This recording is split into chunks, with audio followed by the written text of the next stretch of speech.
18 সাল থেকে এ পর্যন্ত আসছি আর কি, প্রতিবারই আসছি। আমাদের একটা দায়িত্ব দিয়েছে, আমাদের একটা জিম্মাদারি আছে, দিনের একটা জিম্মাদারি আছে।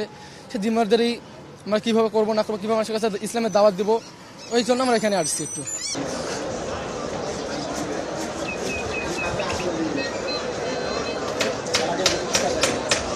18 সাল থেকে এ পর্যন্ত আসছি আর কি, প্রতিবারই আসছি।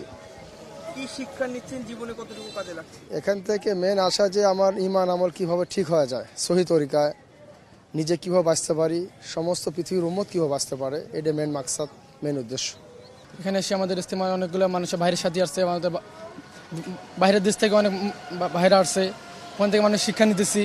আবার আমাদের ভাষায় যে ভাইরা মুসলমান ভাইরা আছে যারা নামাজ পড়েন, ওদেরকে ইসলামের আমরা দাওয়াত দেবো, কালিমার দাওয়াত দেবো। নবী করিম সাল্লাল্লাহু আলাইহি ওয়াসাল্লাম তখন আর আসবে না, নবীদের এখন যুগ শেষ।